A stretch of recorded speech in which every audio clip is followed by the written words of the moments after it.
It is finally time to see Deion Sanders debut. Like, once I started looking at their in-conference schedule, I was just kind of like, I just don't know where the wins are coming. Because, again, I know that we're ragging on the Pac-12 because of their demise.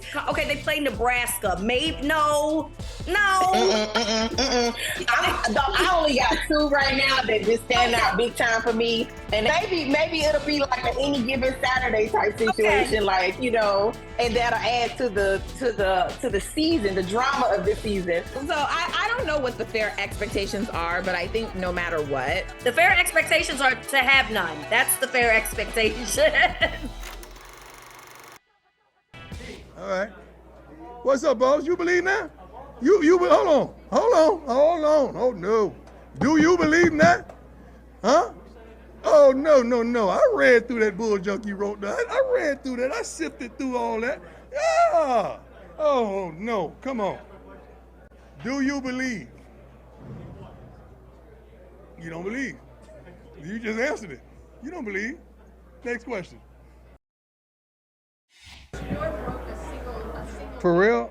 Shedeur Sanders from HBCU? Absolutely. The one that played at Jackson last year? The one that you asked me, why would I give him the starting job? I'm like, no, not you. I got receipts. I know who they are. Not you, baby. I just got to say it. I would never do that. Oh, and there's more where that came from. Reeta Hubbard, NFL chick, is here. And, you know, I was going to say, hey, we're coming. But Deion already said that. We're coming. He's been saying that since he took the Colorado job, since he got to Boulder, all the practices, all the transfers, all the press conferences, all the hype videos. We saw it come to a head. Yep. Colorado beat TCU. They were major underdogs in that game. TCU was ranked number 17 in the country. They went to their house. They beat them in a thrilling game, 45-42. Now Colorado ranked 22nd in the country. And Deion is just talking that trash. Deion is saying, I told you so. In only a way, Reeta, that Deion Primetime Sanders can. What is your biggest takeaway from Colorado win in game one of the Deion Sanders era? The biggest takeaway is that what Deion has done to put this roster together and construct this roster is unprecedented. The amount of transfers that he had is something that we've never seen before, which is why I think that there were a lot of questions coming into this season. No one has ever done what Deion Sanders has done in terms of essentially getting rid of all of the kids that they had previously and bringing in his own guys using the transfer portal, and of course some guys that he had at Jackson State. So I think that the validity of the questions coming in were valid, right? But ultimately what Deion showed us is that he is a very great coach. It's something that we already knew, but it's something that we were curious to know how this would translate into the Power 5 level, right? And as much as we talk about the Pac-12 and its demise, it is still a very good conference. Now, I understand that TCU is a non-conference game. They're in the Big 12, I believe. So I understand that this is not the same, but ultimately TCU was just in a national championship game. So you were thinking coming into this game, oh, they're 20.5 underdogs. You were curious to know how they were going to respond. And I always thought, Holley, that this spread was a little too much. I felt like 20.5 was a bit much. I felt like TCU was overranked. And this is not me disrespecting what happened on Saturday. Let me be clear. I'm not taking away what we saw, because what we saw was a great effort from Colorado. Those kids are fast. Shedeur Sanders is a very polished quarterback, which he was at Jackson State if you watched HBCU ball. But ultimately that the game translates very well into what they want to do at the Power 5 level. And so that's the one thing that I think that we learned. The question is going to be, how long can this withstand? Because their defensive line is really small. You can run on them, which TCU did start doing in the second half. They do have some issues here and there. Their offensive line isn't that great. But in this particular game, they handle business. And I have so much respect for that, because they knew they were coming in a huge underdog. And they said, we're going to shock the world. And that's exactly what they did. I'm glad you brought that up. I'm glad you brought up their defensive line. I was talking to somebody last night, big college football fan, and his guess is that Deion Sanders' next move. The rest of us are thinking about, hey, Deion with cornerbacks, Deion with two-way players, because he was that guy. He's going to go out and recruit those players, which he obviously was. Travis Hunter is that. Yes. But this guy was saying, hey, listen, watch the defensive line. Deion Sanders is going to get some 4- and 5-star recruits on the defensive line because they'll be able to come in and play immediately because that's where Colorado is weakest. But that goes to another point that you said. You said Deion Sanders is a great coach. I don't know that. And that's not disrespectful. I'm going to say, I don't know if Deion Sanders is a great college football coach. I don't know if Nick Saban is a great college football coach. Really, my point is, in college football, there's probably a great coach at a mid-level or lower level D1 school. The record doesn't reflect the greatness. Why? Because it don't mean a thing if you can't get recruits. And this is the brilliance. This is the brilliance of Deion Sanders. He may be a great coach, but if you're a great coach and you can't recruit, it means nothing. It means nothing. And you could get away with being an okay coach and being a great recruiter. And that's what the game is all about. This is why Deion is going to come in here. Watch out. Deion is electric with this. He can coach. Probably can coach, but I know he can recruit. He can really recruit. At the very minimum, he can recruit. Because he brought, I'm saying this as a compliment because he had Hunter flip from Florida State. Remember, this was a 5-star recruit coming out of and was going to Florida State, had him flip to go to Jackson State and meet him. Shedeur, everybody was talking about, oh my God, I didn't know how Shedeur was so great at this. Well, he was a 4-star recruit. So that's just because you weren't paying attention. But ultimately, these were guys that were 4- and 5-star recruits that he had and said, come with me. And then all he did was just move those guys with him. So I agree with you. And now that he's at a Power 5 level, he can get essentially anyone that he wants. There are kids out here, Holley, that weren't even around when Deion was at his prime, when we called him prime time, when we called him Neon Deion. They don't know anything about that dude, but they still know who he is. They still find him inspirational. They still want to play behind him. And if he can muster up that defensive line, this team is going to be very scary down the stretch. My biggest question, though, Holley, is how many wins in 2 years does Deion have to muster up before some big team? I mean, and by big team, I mean, like, let's say Texas doesn't love Sarkisian anymore and they want to start sniffing around. How long does he stay at Colorado if he continues to recruit well and if he continues to overachieve like he did on Saturday? Because I feel like this is going to basically ascend him in the college ranks to what we consider better programs moving forward. It's the same conversation. And I know, and I'm not trying to go down this road again because I know it was a very divisive conversation. It was a very provocative conversation when Deion left Jackson for Colorado. And there were some who said, this is just a launching pad for you? You weren't trying to be SWAC for the rest of your career? What's up, Deion? So a lot of people were upset about that. And then others, like me, saw it for what it was, what I always thought. He's going to keep climbing the ladder until he gets to his goal. I think his goal is the NFL. Whether he says it or not, I think that's his goal. So if Colorado is one tier and he gets an opportunity at USC, or as you say, Texas, Florida State, Alabama when Nick Saban moves on, Ohio State, whatever it is, he'll go to the next tier. And if the next tier is pro football, he'll go to that. I mean, it's Deion Sanders. That's just what he does. I don't think he'll stay with Colorado because, Colorado, you gave me a chance. Nobody else is willing to do it, and I'm loyal to you. That's not it. But I'll tell you something else about Deion before I get to my next one. A recruiting point, and then I'm going to go in, I'm going to zoom in. Now we're going big picture, but I want to zoom in a little bit on some of Deion's antics. Mm-hmm.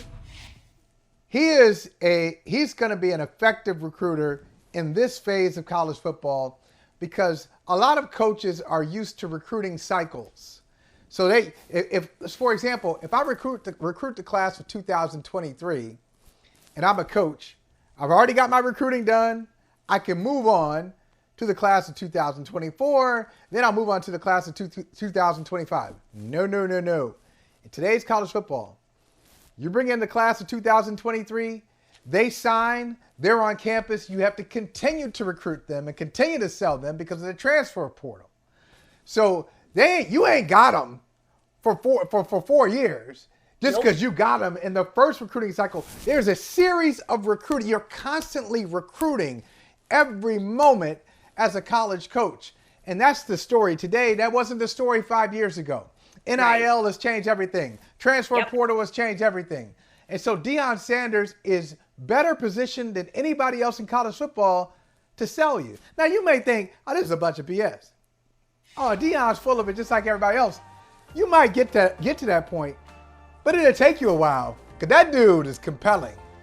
Absolutely. That dude will get your attention. Absolutely. And yeah, you see what Nick Saban has done and getting his recruits in and how he becomes relatable. Well, imagine Deion Sanders, who, by the way, his parents probably grew up loving and following, and his coach looks like him, talks like him, has the same, type of swag like him. Imagine how much that plays into effect in addition to who he is and what he can do to uplift that student. I feel like that's a recruiting gold mine if you're Deion Sanders. But Reeta, okay, now let me knock Deion here for a second. Now that we've given him some praise, and let me knock him. It's game one. Yeah. It's game one. I know it was an upset. Game one of many, I would think. Game one of many this season. You knocked off TCU. Yeah. We've seen a lot of teams have big victories in late August and early September. And then when we get to January, when we get to bowl season, we don't hear from those teams anymore. So it's a little too early to be saying, I told you so, and I'm keeping receipts. And he declared, how many guys on this roster did he say should be favorites for the Heisman Trophy after one game? I mean, bruh, hey, it's matinee time. It's not prime time yet. It's matinee. We sitting here at the 12:30 show with like 9 other people around us. Okay, the lights are not that bright right now. But the other thing, and I love that you put this in your feed, we're not cheerleaders. Like he's asking, do you believe? If that is not somebody from the Colorado Athletic Department, if that is not somebody who draws their check from the conference or the school, they ain't got to answer the question. It's not their job to believe. It's not their position to say, oh yeah, Deion, you told me so. No, they're reporting. And everybody who's reporting and doesn't sit there and bow down to everything you're doing is not necessarily a hater. Not hating is professionalism. Not hating, just being a professional. So I didn't like that little thread that he had going, like, trying to call people out and saying I got receipts and I read through all the bull that you wrote. Come on, man. Okay, and look, just the same way you have a job as coaching, Deion, as Deion Sanders, journalists have a job to be objective about what it is that they believe is going to happen in your program. Now, if you believe that there's some bias there, okay, you got to prove that. But ultimately, that is a journalist's job. And when we opened this up, I said, I can understand why there were many question marks about what Colorado would look like, because what he has done is unprecedented. We've never seen someone do this before with the transfer portal. So for him to say something like that, and to me, he sounds like a lot of people that are also basically rooting for Deion. But here's the thing. You sit here and say, you want this guy to believe, you want us to believe. Number one, it's not our job, okay? It's no one's job to believe. It is their job to be objective. But fans as well get mad at journalists for these types of things too. And it's a very interesting dynamic, right? You sit here and say you don't like biased journalism when you feel like a journalist is being biased, when they feel like they're being objective about a guy that you don't like. But when it's a guy that you do like, you want them to be biased. So you can't have it both ways, baby. You Right. can't have it both ways. At the end of the day, journalists are not fortune tellers. They don't read palms. They don't predict the future. They're simply giving you what they believe is going to happen based on the experience that they have as writers and the experience that they have in the arena that they're in. So that is essentially all that's it. Now, if Deion and Colorado wins the Pac-12 and somehow end up in the college football playoffs, you know what? Hey, we all were wrong. And that's understandable, right? But again, it's week 1, bro. It is week 1. We are very happy for you. You guys showed the world that you are definitely something that other teams should be concerned about. But that's it. There's 11 more games to be played. Let's see how that plays out. And the Pac-12, regardless of what we believe, because their demise, they're still a very strong conference when you look at the teams that are still there. They were 13-0 this past weekend, Holley. No team in the Pac-12 lost. So we just got to keep seeing what you're going to do. I'm speaking to me. I'm not going to overhype this. I'm simply going to congratulate him and say that was a fantastic game to watch. It was a fantastic offense to watch. Hunter is amazing to watch, but I still have to see 11 more games to have an understanding of what exactly Colorado can do. Yeah, and that's Colorado big picture. You're right. We don't know what Colorado is going to do going forward. We don't even know what Colorado is going to do for its next 2 games. No idea. Looked great against TCU and explosive offense. Nebraska, though, so you feel like they might go ahead and be 2-0. I don't know. But I do know this. Okay. Deion, and he's great. Deion's great at this. Nobody ever said that he had to be completely accurate and completely thorough in his analysis. He's a showman. This is all theater for him. It's drama. So, like a lot of dramatists. Oh, I'm not going to do it A to Z. I'm not going to tell you exactly how it happens. I'm not going to give you full context. I'm going to shape this thing and sculpt this thing so I can do my thing. So for Deion Sanders to say, hey, you mean Travis Hunter? Travis Hunter from an HBCU and Shedeur Sanders from an HBCU? Well, hold on, bro. Travis Hunter was the number 2 recruit in the country. In the country. He's that. So Travis Hunter, yes, was at an HBCU only because of Deion Sanders. Deion Sanders is the only one who could get a guy who committed to Florida State, Deion's alma mater. He can get somebody from his own alma mater to say, you know what, the number 2 recruit in the country, you don't want to go to my alma mater.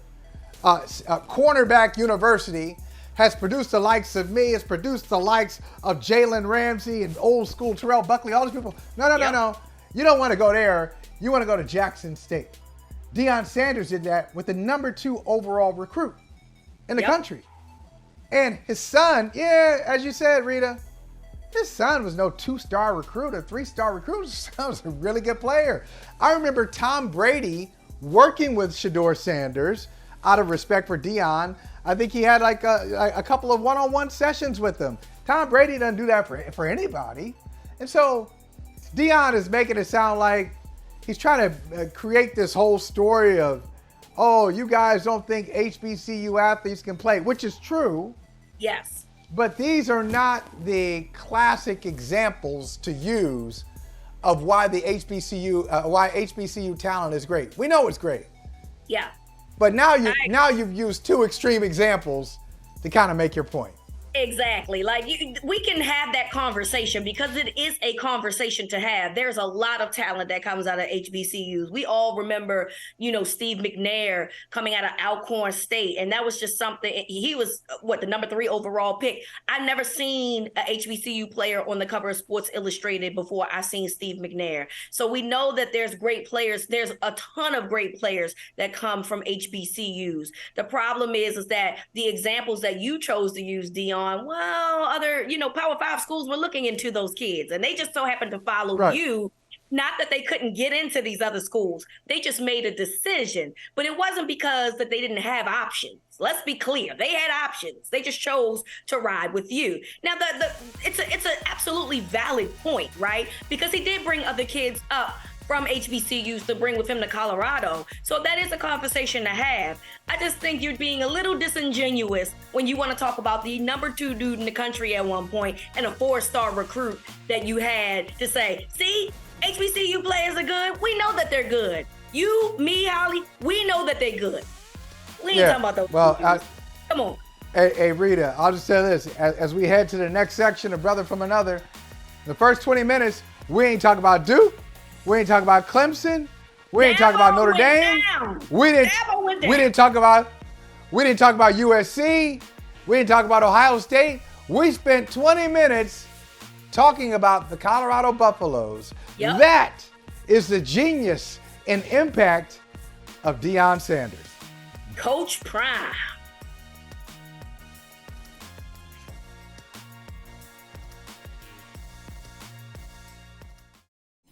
Honestly, I think we could be historical, not just the best defense in the league, but I think we could have an historical defense like the 85-86 Bears, like the LOB in 2013. I think we could be that dominant if we put all the things together and we just focus on the now and we're deliberate and everyone plays up to their potential. I think the sky's the limit for us. Okay, man. Okay. All right. Okay. Look. You can tell. I enjoy this. I enjoy this so much.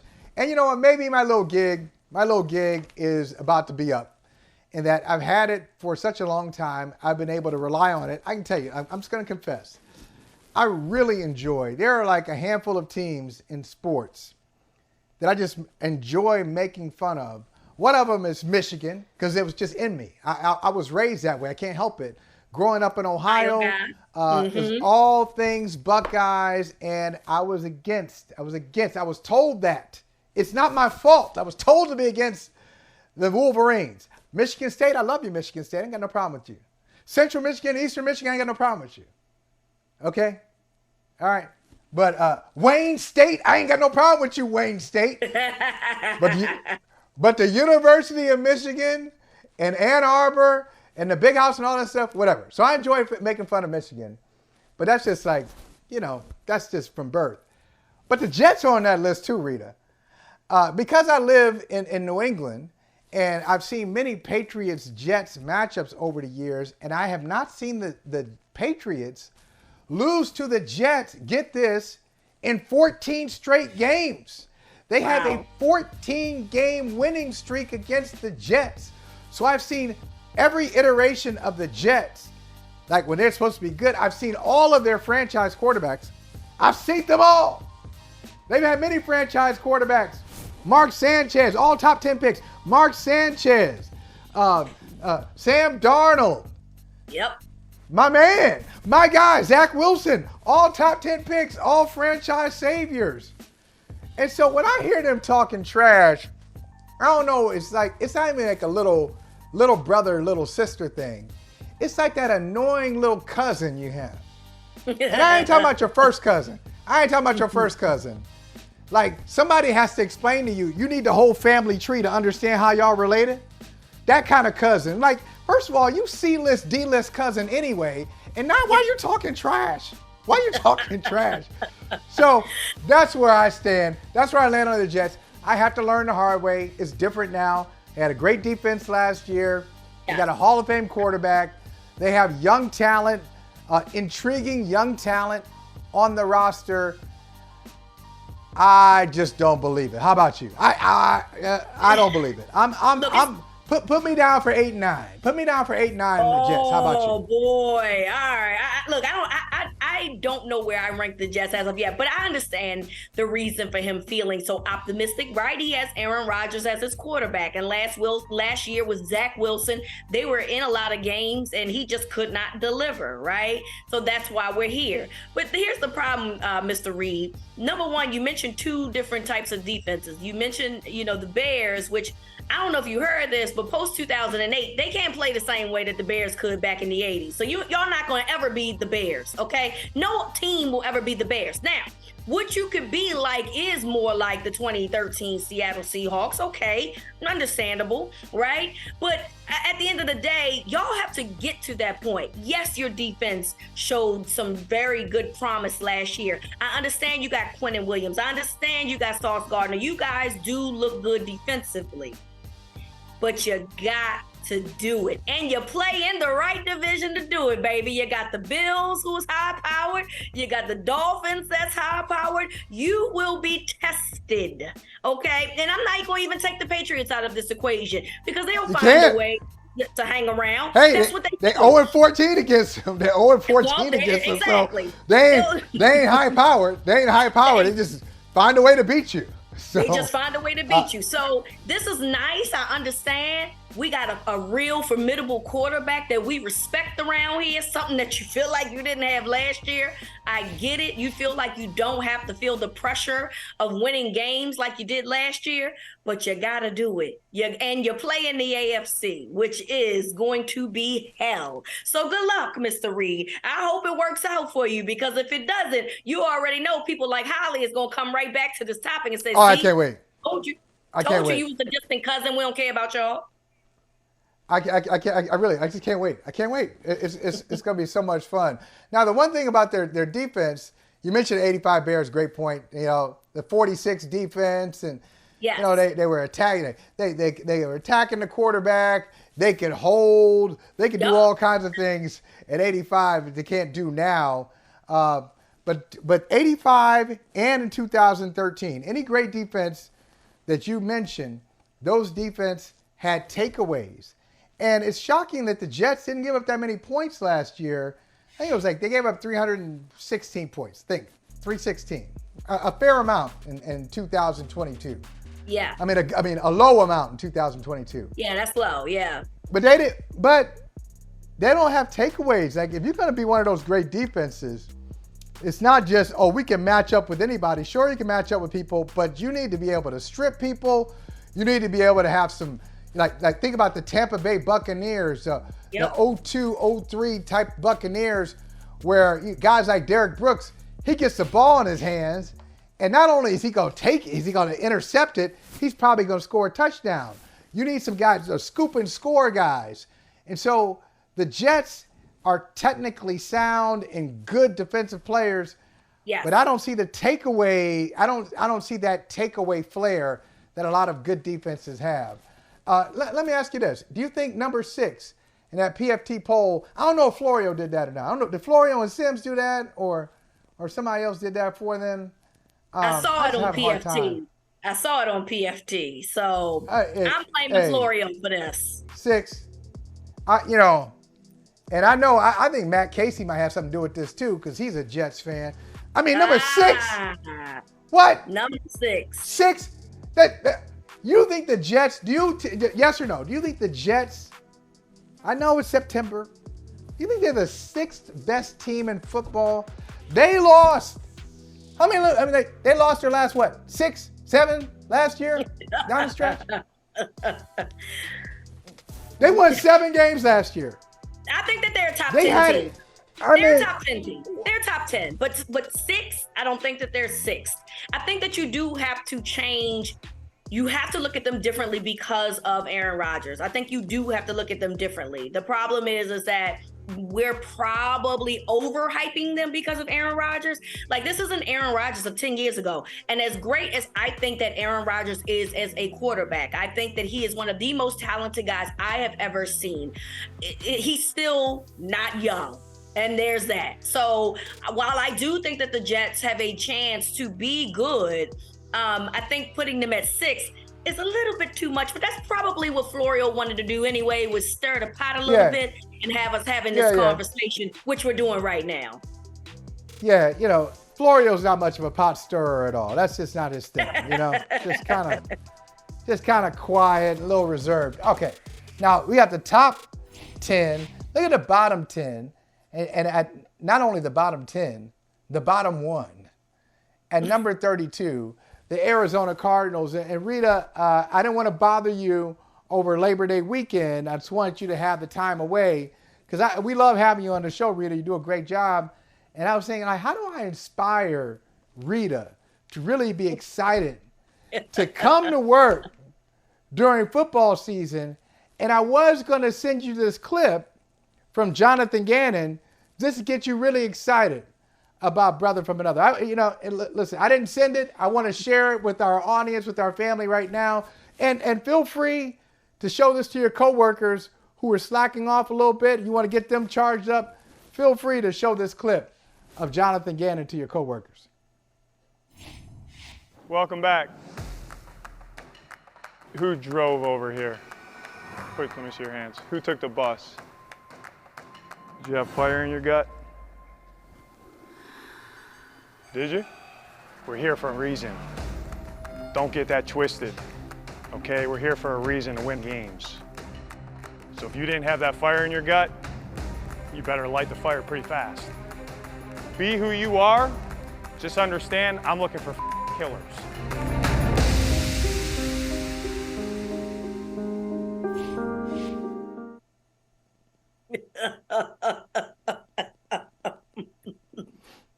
I have so many questions, Holley. I have so many questions about this because Wow. first of all, who's taking the bus? I just want to know when NFL players taking the bus. Right. Okay. Right. If you Good ever point. been to, Good point. If you ever been to Glendale or Phoenix or Scottsdale, you know that it's nothing but highway. Okay. So who took the bus to the facility? Okay. And that's the he bus. lost me there. He immediately lost me there, and I just started giggling like a third grader because I am immature, but I'm not nearly as immature as his speech. Okay. Because what is this? Do you have fire in your gut? Like, is this the way that it was edited? I need to know if that was like really how this speech went, because if it was and it wasn't edited, it's the weirdest thing I've ever seen. And was it supposed to fire anybody up? Because nobody looked fired up. Nobody looked fired up. I like Buddha Baker. When they show Buddha Baker, they're like, okay. No, that's not. No, we're gonna get there. We'll get to Buddha. Did you? I love that. Did you take the bus? Buddha Baker is like, what? Where are we going with this? There he is. Like, what's happening here? Everyone looks confused. No one looks motivated or inspired. Everyone looks confused. And you know what? I understand, because as a viewer, I was confused. So I know it, and he wasn't talking to me. So I can't even imagine being there, listening to this, and then telling us you want, effing killers or whatever. It's the weirdest string of a speech I've ever entailed in my entire life. Well, I'll tell you this, Reeta. You talked about the editing. Don't blame the editor, because I know here on Brother from Another, when we do best ofs, when we do, clips to send out, they take out the lulls that we have and just try to make us look our best. So that is Jonathan Gannon at his best. You don't want the unedited stuff. You don't want to see that. You don't want to see what's on the cutting room floor. I mean, that is just that paint just sitting there drying. Maybe they need to hire y'all people. Maybe they need to hire the people over here. Oh.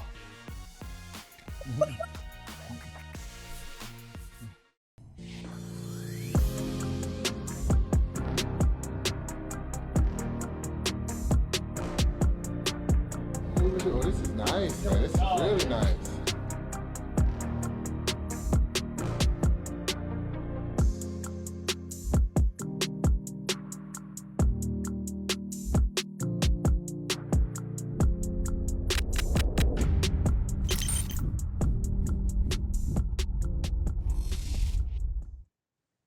Well, that is awesome to see. Welcome back to Brother from Another on a Tuesday. And we have the man of Troy himself, DeMarcus Ware. He's here. And DeMarcus, when you see that HOF 2023 that you signed, it must blow your mind, because, look, DeMarcus, I remember like yesterday, when you were drafted by the Cowboys, and they were talking to Bill Parcells, and Bill Parcells compared you favorably to Lawrence Taylor. I was like, man, Bill Parcells has lost his mind. He's comparing this dude to LT. But here you are in the Hall of Fame alongside Lawrence Taylor. What's it like? What's all of this been like for you? It's been phenomenal. Just a journey in general of being able to just work so hard, then get released, go to Denver, win a championship, and then them say you're not a first ballot Hall of Famer, right? And then I'm like, okay, when am I going to make it? That's what I was thinking. And then once I got in, it felt like it was just like I was a first ballot Hall of Famer. It didn't matter. It didn't matter about the time. It mattered about the favor that God gave you. It was a perfect opportunity. So, I mean, it's still surreal. I can't even fathom because it wasn't a dream. You can't dream of making the Hall of Fame. You can dream of making, Defensive Player of the Year, winning the Super Bowl, so on and so forth. But you can't say, I'm going to make the Hall of Fame. That's just favor that God wants to put in your life and say, hey, you etch your name in stone of the NFL crest, and we want your story to live forever in the world's history.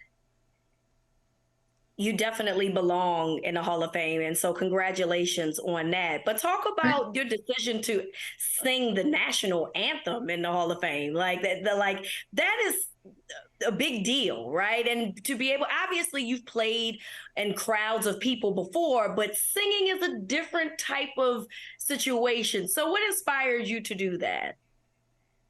Actually, one of my former teammates, DeMarcus Thomas, who used to sing it on the sideline. And I was like, I wonder how much pressure it is. And I got an opportunity to sing it, to bring out really the beginning of the season at the Hall of Fame game. And I told myself, and I prayed I had 6 months to prepare for this, right? And I told DT at the time when I was praying, I said, dude, you're going to feel this. And when I got out there, I really couldn't breathe. Like, seriously, I couldn't breathe. And I looked at my vocal coach, and I was like, I don't think I can do this. And they were like, 1 minute left, 30 seconds, 20 seconds. I said, DT, you better bring your ass. Like, that's the way I felt. And all of a sudden, I looked straight ahead, and I saw, I don't know what it was, but it was like some fresh air, like right in front of me. I just started singing the song. And it was one of the most amazing feelings in my life. And I was like, bro, we did it. And it was one of those things where he got to be my teammate one more time. That's great. And you mentioned, just a few minutes ago, you said you don't dream about being Defensive Player of the Year, Hall of Fame, all that. You dream about making the league. I'm sure there were moments at Troy where you said, I could do it. How about the moments, were there any moments that you can remember where you said to yourself, I don't think I'll be able to do this? Probably my freshman year. There was a couple of times when I wanted to go back home. I did go back home, and I told that story in my Hall of Fame speech where I went to a party, I went back home, and, a gun was right there to my head, and it changed my life. And God gave me another opportunity to say, hey, you can. And once that happened, I really just took it as serious as possible, from, grades all the way to playing the sport, and was able to get drafted. And I said, if you open that door for me in the NFL, I promise you, I'm not going to let you down. If you let me prepare for 6 days, I'm going to let you take over on the 7th to let people know that you are a bad mama jamma. And he sure did that. I love that. In addition to the Hall of Fame, you're also in the Ring of Honor. So you are just getting all of your flowers, and deservingly so. So how does that make you feel thus far? It's almost as you prepared so much in your life for so many things, and you're finally getting the recognition for it because it's your time. And with the Ring of Honor, I remember just going into the stadium and seeing all these names and saying, hey, I'm not going to let you guys down because, it's a great team, great organization. I want to etch my name in stone of the Dallas Cowboys. Did the same thing, in the second stadium he built here in Arlington. And now, I don't know exactly when it's going to be this year, my name is going to be up there with those guys. And I think that's going to be one of the most surreal feelings, because I played so many games in that stadium. And finally, you see your name up there, and you get to electrify the fans like one more time in one of the coolest moments ever. And I'm not just saying this because you played for the Cowboys. I didn't grow up a Cowboys fan. All right, so I'm not trying to, just say all these flowery things about the Cowboys. But truly, if I needed to name like the 5 or 6 most important organizations in the NFL, the Cowboys are clearly in there. You got a lot of Cowboys lovers, a lot of Cowboys haters too. Can you give us a sense of what it was like to put on the Cowboys helmet, to say, I play for the Dallas Cowboys? I'm sure there's something that you've experienced that we don't understand. So help us understand, what's it like to say, hey, DeMarcus Ware, Dallas Cowboys? I think about it like this. The more favor God puts in your life, the more that the devil tries to tear it down. And it's the same thing. The more that you're liked as a Dallas Cowboy fan for the Dallas Cowboys, you have more haters. But at the end of the day, if your haters say, I hated you so much when you played against us, but man, I love you because of the person that you are, that's what it's about. And I think that's one of the coolest things playing for the Dallas Cowboys. We had a lot of fans that did hate us, but a lot of fans that loved us at the same time. But none of it really mattered. Because at the end of the day, I was just being me and just playing and did what I did. So you went from the Cowboys, obviously, and then you won a championship with the Broncos, which it feels like they're, I don't want to say a direct contrast, but obviously Cowboys are known as America's team. And then the Broncos feel like they're a team that, fan bases typically love. So how would you describe your time in Denver? We know that you went into the Hall of Fame as a Cowboy, but you obviously won a championship in Denver. Mm-hmm. It was truly God's country. When you go to a place where you have one of the fifth wonders of the world with the mountains and the snow, it was life-changing. And that's why they say, Dallas Cowboys is America's team, but the Denver Broncos and the Colorado, that's God's country. So those things go hand in hand for me. So I got to experience two of the best organizations, that the NFL had to offer. And that was such a huge blessing because I got to see, such amazing things up there in Denver. I think about your game, DeMarcus, and all the things that you were able to do. Always from day one, displayed a gift and a knack for getting to the quarterback, and you're the number one sack leader in Cowboys history. But I'm wondering, what would your approach be now? You look at some of the guys in the league. Chris Jones, they got a game coming up in a couple of days, and they're not paying him. They're not saying the number he wants to hear, so he's holding out. Nick Bosa, Defensive Player of the Year last year, he's holding out. San Francisco says, we're going to come to a deal, but there's no deal. How do you look at their Brian situations Burns as well? Brian Burns as well in Carolina. Brian Burns. Brian Burns, another one. Brian Burns, Carolina Panthers. Yep. How do you look at those situations now that you're on the outside looking in and looking at these guys who are trying to do what you did and trying to get to where you are? What would you say to them, and how would you advise them? Yeah, with those guys, it's a brutal sport, and it's a really, really short period of time. I played for 12 years, but still feel like it was short. So you got to make business decisions and make sure you get your worth, because now those pass rushers are becoming like the Michael Jordans. They're passing the ball so much. They're huge playmakers, and you got to get paid that way. It's almost like if they don't, have those pass rushers out there this year, you're not playing with Michael Jordan. That's just the bottom line. So you got to have those playmakers out there. So to those guys, I wouldn't want to hold out, but if you have to, it's a business decision. Absolutely. I completely agree. Well, let's talk about what you're here for, and that is your partnership with DirecTV with business. So tell us about your partnership with DirecTV and what it entails. Yeah, I mean, it's DirecTV for business, and Everpass Media. They really just teamed up. DirecTV's been doing this for over 30 years now, and so they're like the ultimate destination for NFL fans. When you go into any business, any restaurant, you want to have the NFL Sunday Ticket on, and really just bringing even more awareness to people that, we've been doing this for a long time. Now we're trying to really just hit the masses of thousands of people, because when you usually think about the NFL Sunday Ticket, you think about residents. But no. we want to go bigger, and we're going bigger, and we're hitting the restaurants, the bars, and, just bringing that tailgate factor to football Sunday that's coming up soon.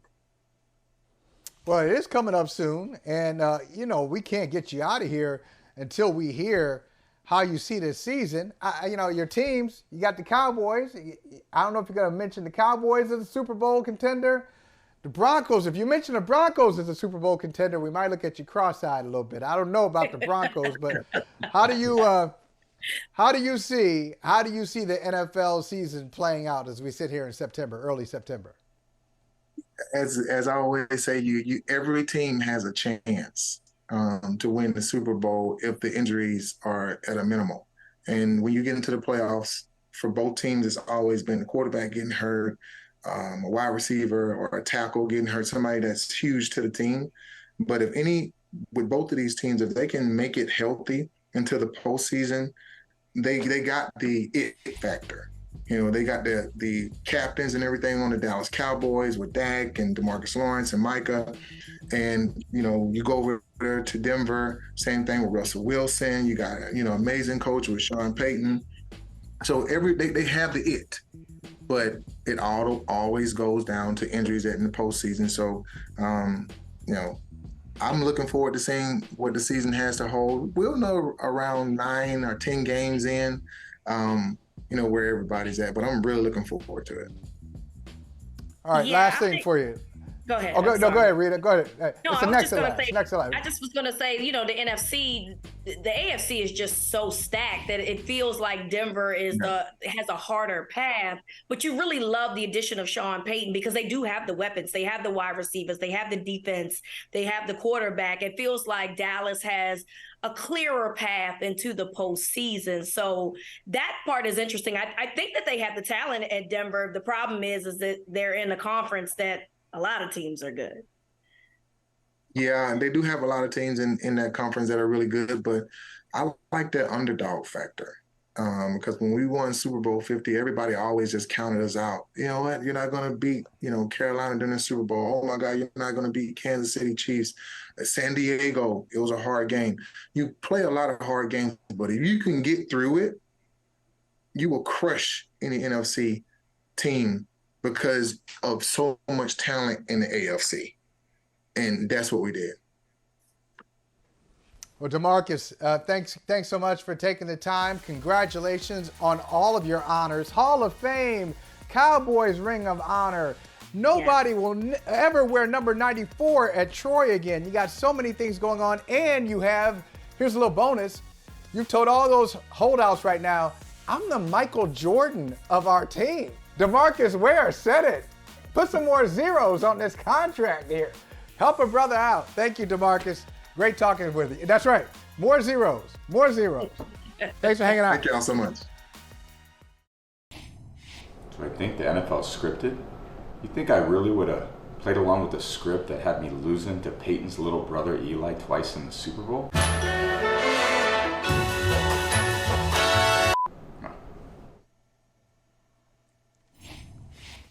Oh, that's great. That's great stuff. Hey, Rita. I love it. Look, earlier I told you I enjoy making fun of the Jets because nobody in New England makes fun of the Giants. You can't. Can't make fun of the Giants because of what Tom Brady just said there. Yep. You got that the Giants ruined an undefeated season for you, and the Giants won another one 4 years later where you were favored to win it, and they took it away from you. So much respect to the Giants and much respect to this, the beginning of a football. Rita, we're going to have a game in 2 days. We're going to have the Chiefs and Lions, but it's a problem. I don't know if you saw this news that broke about an hour ago. Travis Kelce hyperextended a knee in practice, and he's doubtful. Well, no, I shouldn't say that. Unknown, status unknown. That's just to be fair. Status unknown for Thursday's game. So if you don't have Chris Jones, and if you don't have Travis Kelce for that game, woo! I mean, yes, you going with the Lions? Is Patrick Mahomes still? I'll take the Lions to cover. I don't know what that spread is. I'll go look. I'll take the Lions to cover, and I think that the Lions are going to make this a game. For sure. But as long as Patrick Mahomes is there, I'm sorry. I have not rooted against him, but picked against him too many times, and I've lost. I'm not going to keep doing that to myself. Not. Okay. So you're saying you got a history of just seeing what winners do and then going and letting winners be winners, which goes to another item in your feed, Coco Gauff. Yes. Oh, I know you want to talk about Coco. Coco wins again. So what do you think about that? I mean, this is great stuff. First American teenager to reach the US Open Semifinals since Serena. Yes. 22 years ago. 22 years ago. Yes. Shout out yes. Coco Gauff. Shout out to her, man. And I love it. I love it. Like, you know, we don't have Serena anymore, but now we have Coco Gauff. And so this is so, and she beat down her opponent today. 6-0, 6-2 set. I mean, it wasn't even close. So I'm so excited to see her career just continue to blossom. It's been awesome to watch. I'm going to stick this in real quick. USA Basketball. I see you had some like hating item in your feed. And I'm taking. That was not hate. It was a fact. No. What's the fact? What's the fact? The fact was that they lost with. Okay, no one famous, no starter, no star is playing on this team. That's all I said. Okay. Listen, it's USA Basketball. They generally gonna win their games. They beat down Italy. They're probably gonna win the whole thing. They did. Thanks for hanging out, yes, Reeta. They did. See you later. Great job. Hey, thank you for watching Brother from Another. If you haven't hit that subscribe button, go ahead and do that now. Don't forget you can catch us 3 to 4 weekdays on PeacockTV.com and on Sirius XM Channel 85.